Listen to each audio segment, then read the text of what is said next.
Doctor Chanchal Garg, assistant professor, department of history, government arts college, Kota, class BA second year, subject history, paper second, history of Rajasthan.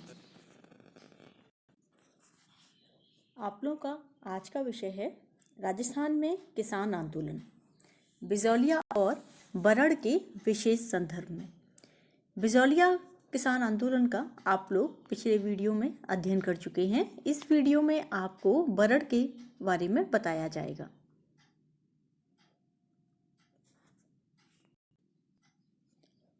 बरड़ Bundi क्षेत्र के अंतर्गत आता है। बूंदी राज्य का एक स्थान था, लेकिन बिजौलिया और बरड़ इन दोनों किसान आंदोलनों में अंतर इतना है कि बरड़ किसान आंदोलन राज्य सरकार के विरुद्ध था, सीधा रियासत के विरुद्ध था, जबकि बिजौलिया ठिकाना के विरुद्ध था।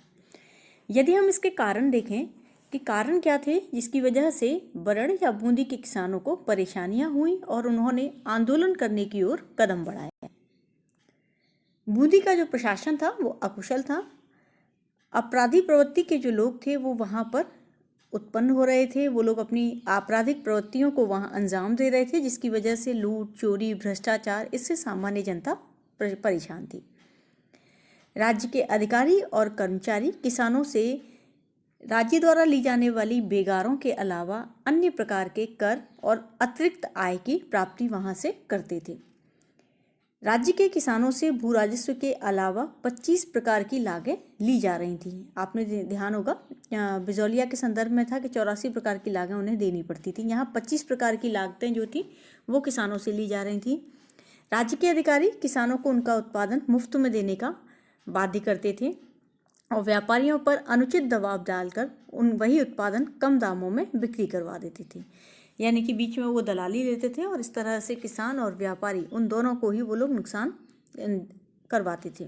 इसके अलावा युद्ध ऋण की वसूली वहाँ से की जाती थी, लेकिन युद्ध ऋण की वसूली किसानों से तभी की जाती थी जब कोई युद्ध हो। जैसे प्रथम विश्व युद्ध हुआ तो प्रथम विश्व युद्ध के समय युद्ध ऋण 10% करीब लगाया गया, लेकिन ये युद्ध ऋण पूरा होने के पश्चात हटा लिया जाता था। लेकिन राज्य के अधिकारियों ने इसे नहीं हटाया और इसे किसानों से वे लोग लगातार लेते रहे।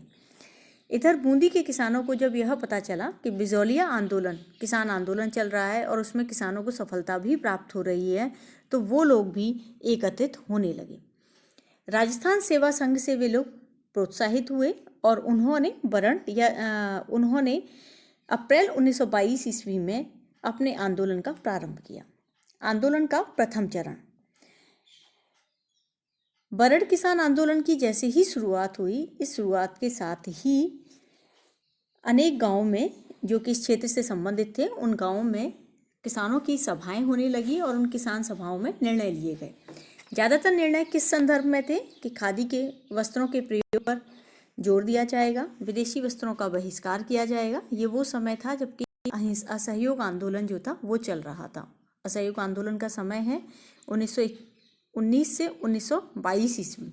तो ऐसे में असहयोग आंदोलन का प्रभाव बरड़ के किसानों पर भी पड़ा और उन्होंने अपने उद्योगों को और अपने स्वयं के विकास को ध्यान में रखते हुए असहयोग संबंधी कार्यक्रमों को इन बैठकों के अंतर्गत लागू करने की कोशिश की।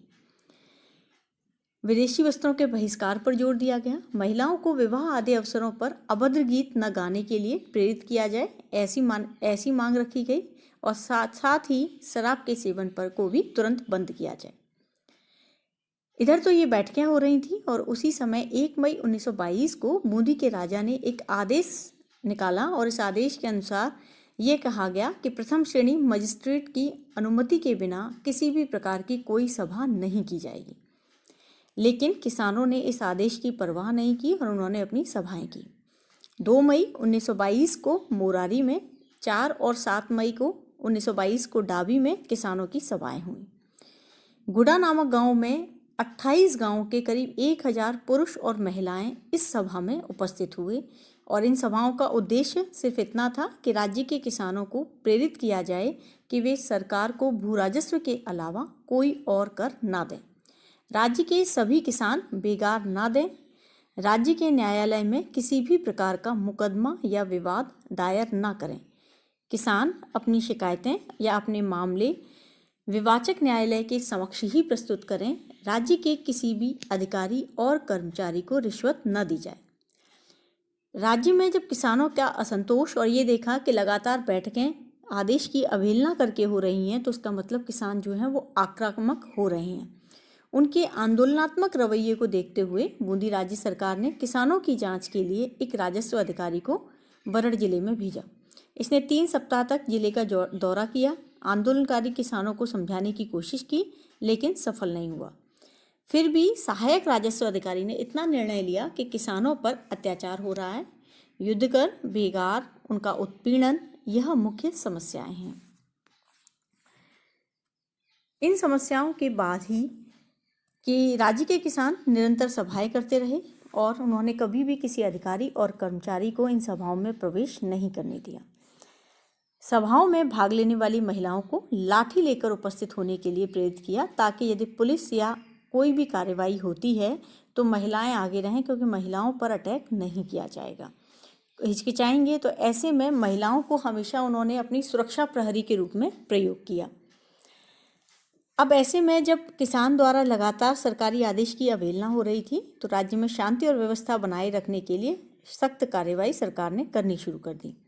मई 1922 ईस्वी में बूंदी की राज्य सरकार ने अपने काउंसिल के 2 सदस्य आरबी मदन मोहन लाल और महाराज हरिनाथ सिंह को किसानों की शिकायतों की जांच करने भेजा, और इनके साथ ही एक सैन्य दल भी उनके साथ भेज दिया, जिसमें सेना थी। ये दोनों अधिकारी विभिन्न गांवों में गए, किसानों को सभाएं न करने के राज्यादेश के बारे में बताया, लेकिन किसानों ने इनकी बात नहीं सुनी। 29 मई 1922 को लंबखो नामक स्थान पर किसानों ने एक सभा आयोजित की, और इस सभा में 16 गांवों के लगभग 500 किसान सम्मिलित हुए। इस सभा में यह निर्णय लिया गया कि सभी पुरुष और महिलाएं निमाड़ा गांव की ओर जाएंगी, जहां दोनों उच्चाधिकारियों के साथ सैन्य दल पहले ही पहुंच चुका था। निमाड़ा गांव जाने का तात्पर्य था आमना सामना करना, कि उनके सामने किसान मिलकर अपना विरोध प्रदर्शन करना चाहते थे। इस किसान सभा में ये निर्णय लिया गया कि प्रत्येक परिवार से एक महिला और एक पुरुष इस अभियान में भाग लेंगे। 30 मई को निमाड़ा में किसान महिलाएं और पुरुष एकत्रित हो गए। वहां सभा करने का निश्चय हुआ। करीब 4-5 हजार किसान महिलाएं और पुरुष वहां एकत्रित थे। काउंसिल के दोनों उच्चाधिकारियों ने किसानों की सभा में व्यवधान उत्पन्न करने का प्रयत्न किया। वहां के बनियों को इस बात के लिए बाध्य किया कि वो किसानों को खाद्य सामग्री नहीं देंगे, लेकिन भूखे रहकर भी किसानों ने सफलतापूर्वक सभा आयोजित कर ली। राज्य सरकार ने राजस्थान सेवा संघ के एक कार्यकर्ता बिजौलिया के भंवरलाल सोनार को बंदी बना लिया, लेकिन किसानों ने भंवरलाल सोनार को मुक्त करवा लिया। इस तरह हम ये कह सकते हैं कि इस समय में जब विजय सिंह पथिक ने फिर बूंदी के राजा से निवेदन किया और किसानों की न्यायोचित मांगों को स्वीकार कर समस्या का शीघ्र समाधान करने की बात कही। किसानों ने संपूर्ण क्षेत्र में अपनी अपनी पंचायतें बना ली। इन पंचायतों के मुख्य केंद्र थे डाबी, बरड़, बरुंधन, निमाड़ा और गरडा। पंचायतों की प्रत्येक सप्ताह बैठक होती थी। बैठक का प्रत्येक सदस्य पवित्र गंगा के नाम पर शपथ लेता था कि वह पंचायत के उद्देश्यों के प्रति निष्ठावान रहेगा। पंचायतों की इन बैठकों में पुलिस का प्रवेश निषेध था। राज्य कर्मचारियों को भी उसमें नहीं आने दिया जाता था। लाठी लेकर लोग आते थे, और बैठक में महिलाओं को इस तरह से बिठाया जाता था कि वो चारों तरफ से पुरुषों को कवर कर लें। कहीं ऐसा ना हो कि अगर राज्य अधिकारी या पुलिस उन पर आक्रमण करे, सेना इत्यादि, तो महिलाओं का सामना पहले हो और महिलाओं के साथ मारपीट का आरोप उन पर लगाया जा सके। 4 जून 1922 को जब डाबी में किसान पंचायत की साप्ताहिक बैठक चल रही थी, तो सरकार की काउंसिल के दोनों सदस्य अपने सैन्य दल के साथ वहां पहुंचे, और किसानों ने उनसे बातचीत करने से इनकार कर दिया, और गांव वालों ने इन अधिकारियों के घोड़े घुड़सवार सैनिकों के घोड़ों के लिए घास देने से मना कर दिया। सरकारी दल ने अधिक दाम का लालच भी दिया, लेकिन गांव वालों ने उन्हें उनकी किसी भी प्रकार से सहायता नहीं की। अतः सरकारी दल ने डाबी के 18 आंदोलनकारी किसानों को बंदी बनाकर बूंदी की जेल में भेज दिया, और उन्होंने आसपास के गांव में यह आदेश प्रसारित किया कि यदि कोई बैठक करेगा तो वो बंदी बना लिया जाएगा। अपनी तरह से इन्होंने कानून और व्यवस्था को स्थापित करने की कोशिश की, और 13 जून 1922 को सरकारी दल की एक टुकड़ी ने राजपुरा, नरौली, लंबाको से 17 व्यक्तियों को गिरफ्तार कर लिया। लेकिन जब वे लोग इन बंदियों को लेकर डाबी के अपने शिविर में जा रहे थे तो 300 महिलाओं ने गणेशपुरा नामक गांव में इन बंदियों को मुक्त कराने के लिए सरकारी टुकड़ी को घेर लिया। और सरकारी टुकड़ी ने हालांकि भीड़ को तितर बितर करने का प्रयास किया। 14 महिलाएं जख्मी हुई। राजस्थान सेवा संघ ने रामनारायण चौधरी और सत्या भगत को घटना की जांच के लिए भेजा और उन्होंने राजस्थान सेवा संघ को सूचित किया कि किसानों की स्थिति दयनीय है और बेगार प्रथा के कारण वो अत्यंत परेशान है। नागरिक अधिकार जैसी कोई भी बात वहाँ नहीं है। इन जांच रिपोर्ट के आधार पर राजस्थान सेवा संघ ने बूंदी राज्य में महिलाओं पर अत्याचार नामक एक पुस्तिका प्रकाशित की, जिसमें बूंदी की आंदोलनकारी महिलाओं पर राज्य की पुलिस द्वारा किए गए अत्याचारों का वर्णन था। बूंदी में किसान आंदोलन चरम पर था। राजस्थान सेवा संघ और फिर हाड़ौती के ब्रिटिश पॉलिटिकल एजेंट ने हस्तक्षेप किया। बिजौलिया के किसान आंदोलन में किसानों से हुए समझौते की सूचना जब यहाँ प्राप्त हुई तो बूंदी में भी ये माना गया कि कुछ रियायतों की घोषणा की जानी चाहिए और बूंदी के राजा ने कुछ रियायतें उन्हें दे दी। ये रियायतें भी ज़्यादातर बेगार से संबंधित थीं, जैसे नाइयों को जो बेगार देनी होती थी नाजिम के मालिश करने और धोती धोने के लिए, वो बंद कर दी गई। राजकीय भवनों की रोशनी की व्यवस्था उन पर लागू रहने दी गई। राजकीय भवनों की लिपाई पुताई उन पर लागू रहने दी गई। और इसके अलावा बढ़ई को राज्य कर्मचारियों के लिए मुफ्त लकड़ी की कटाई वो बंद कर दी गई। साथ ही राज्य के घोड़ों और बैलों के लिए अनाज की दलाई पिसाई जो की जाती थी वो भी बंद कर दी गई। इस तरह से अनेक कार्य जो थे वो बेगार के बंद किए गए, जैसे किसानों से गाड़ियाँ और बैल बेगार में नहीं लिए जाएंगे, ठीक है। लेकिन ये माना गया कि कुछ चीज़ें हैं ऐसी जो कि इन किसानों को देनी ही पड़ेंगी, उनका वर्णन इसमें था कि पेटियां देकर अथवा मजदूरी देकर बेगार लेने पर प्रतिबंध नहीं था, लेकिन यही था कि कोई भी राज्य अधिकारी कभी भी पैसा नहीं देता था। किसानों की अन्य शिकायतों के बारे में सरकार द्वारा नियुक्त किए जाने वाले जांच आयोग पर द्वारा विचार कर सिफारिश करने पर के बाद ही आदेश प्रसारित किए जाएंगे। इस तरह से यह आदेश या रियायतें जो थी वो दी गई। राजस्थान सेवा संघ के निर्देशानुसार बर्ड के किसानों ने उपयुक्त रियायतों को ठुकरा दिया। उन्होंने राज्य सरकार द्वारा दी जाने वाली रियायतों को नहीं माना और सभाएं करना जारी रखा। लगातार उनकी सभाएं जो थी वो होती रहीं और उन्होंने 17 साथियों को रिहा करने की बात कही। 14 जुलाई 1922 को लोईचा में सभा हुई। 28 जुलाई 1922 को मंदारी माता जी के मंदिर में सभा हुई और इसके अलावा 28 जुलाई 1922 को डाबी में, 3 अगस्त 1922 को गढ़ला में सभा हुई और इस तरह से लगातार सभाएं होती रहीं। किसानों ने राज्य सरकार को कर देने से मना कर दिया तो मोदी सरकार ने निमाड़ा और गढ़ला की ओर पुलिस दल भेज दिया। अगस्त 1922 में बूंदी राजा के आग्रह पर हाड़ौती और टोंक के ब्रिटिश पॉलिटिकल एजेंट ने बरड़ जिले का दौरा किया।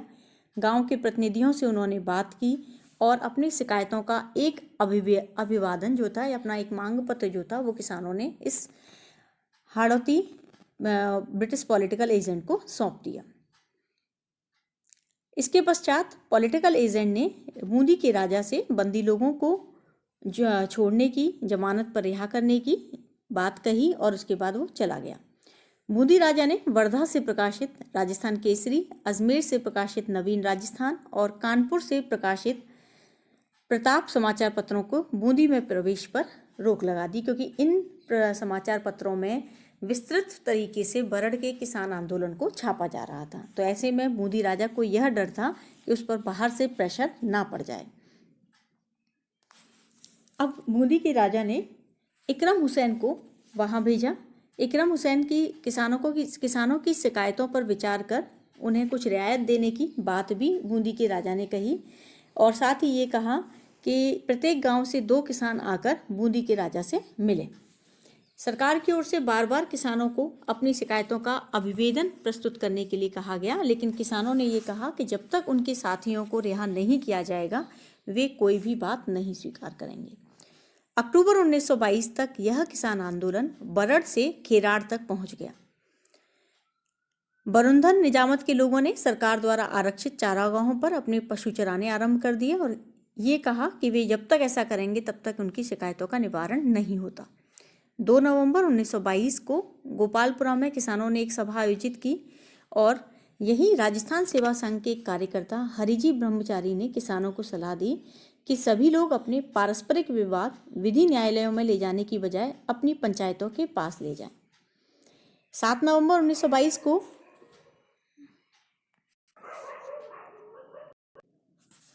अमली गुहा में सभा हुई और इसमें निर्णय लिया गया कि राज्य के अधिकारी अगर पैसा भी दें तो भी उनका बहिष्कार होना है, उनके लिए किसी भी प्रकार का कार्य नहीं करना। राजस्थान सेवा संघ के एक कार्यकर्ता नारायण सिंह को गिरफ्तार कर लिया गया।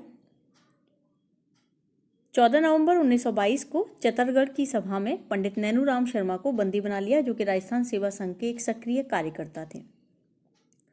दिसंबर 1922 में किसानों की बैठकें होती रहीं और इन बैठकों में सरकार से असहयोग करने, विधि न्यायालयों का बहिष्कार करने, जेल में दी जाने वाली सभी प्रकार की यातनाएं सहन करने और अपने उद्देश्यों की प्राप्ति के लिए अपने प्राणों की बाजी लगा देने का संकल्प लिया गया।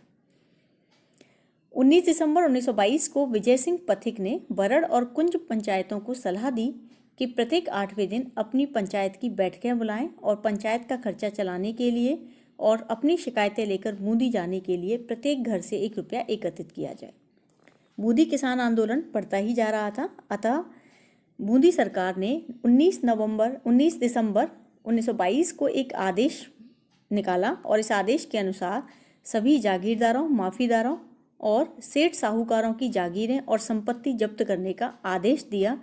इस लिस्ट में वे लोग शामिल थे जो आंदोलनकारियों को सहायता दे रहे थे।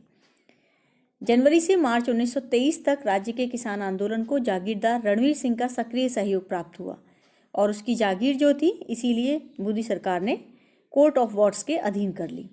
ठाकुर रणवीर सिंह ने किसान आंदोलन को सहयोग देते हुए अपने सहयोगियों के साथ गांवों का दौरा किया, किसानों की सभाओं में भाग लिया। इन सभाओं में उन्हें सम्मानित किया जाता था। ठाकुर रणवीर सिंह ने तीरथ गांव में लगभग 3000 किसानों की सभा में यह सलाह दी कि वे अपनी पड़त जमीन पर कोई कर अदा ना करें। पड़त जमीन का मतलब है जिस पर खेती नहीं की जाती।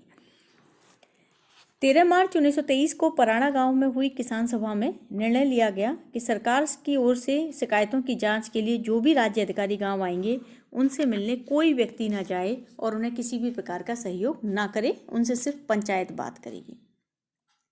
2 अप्रैल 1923 को डाबी में हुई किसान सभा में निर्णय लिया गया कि किसी भी प्रकार का कर नहीं दिया जाएगा, किसी भी राज्य अधिकारी को खाद्य वस्तुएं नहीं दी जाएंगी और अनाज पर बिना निर्यात शुल्क वसूल किए कोटा को अनाज नहीं भेजा जाएगा। सभाओं को रोकने के लिए बूंदी सरकार ने राज्य की पुलिस भी भेजी, लेकिन किसानों ने पुलिस के आदेशों की परवाह नहीं की। पुलिस ने गोली भी चलाई तो भी लोग घायल हुए, लेकिन किसानों ने सभाएं करना नहीं छोड़ा। इस जो गोलीकांड हुआ उसमें नानक बील और देवलाल गुजर नामक किसानों की मृत्यु हुई। अनेक पुरुष और महिलाएं घायल भी हुए, लेकिन फिर भी कोई कार्य नहीं, मतलब कोई सुधार नहीं हुआ। जब बूंदी नरेश की अत्यधिक आलोचना होने लगी तो एक जांच आयोग की स्थापना हुई और इस जांच आयोग का किसानों ने बहिष्कार कर दिया। जांच आयोग की किसानों की निम्न मांगें स्वीकार नहीं कर रहा था कि निर्दोष व्यक्तियों की हत्या के लिए उत्तरदायी अधिकारियों को गिरफ्तार किया जाए, नीम का खेड़ा के एसएचओ को और माल हाकिम को गांव वालों से मिलने से रोका जाए, घायल व्यक्तियों का परीक्षण एक चिकित्सा अधिकारी द्वारा किया जाए और जांच आयोग का मुख्य आवास पंचायत से सलाह मशवरा करने के बाद तय किया जाए। किसानों ने जांच आयोग का बहिष्कार कर दिया, लेकिन फिर भी जांच आयोग ने अपनी तरफ से रिपोर्ट बूंदी राजा को दे दी और ये कहा उस जांच आयोग के अंतर्गत कि पुलिस अधीक्षक की जो कार्यवाही थी वो उचित थी। किसानों ने अपनी सभाएं जारी करना शुरू कर दिया और उन्होंने अपने गांवों में पुलिस अधिकारियों को प्रवेश करने का निषेध कर दिया। जून 1923 को बूंदी राज्य की काउंसिल ने बरड़ जिले के प्रशासन हेतु एक विशेष विभाग को गठन किया और इस विभाग को सीधे ही बूंदी राजा के नियंत्रण में रखा गया। इसमें राजस्व और पुलिस सहित समस्त अधिकार हिंडौली के नाजिम मुंशी धनलाल को दिए गए।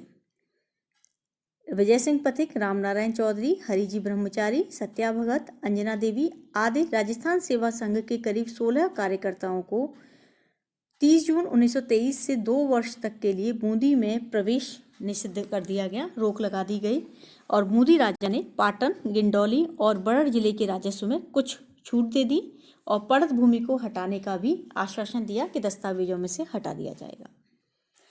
अजमेर से प्रकाशित होने वाले तरुण राजस्थान और नवीन भारत नामक समाचार पत्रों पर बूंदी राज्य में प्रतिबंध लगा दिया गया।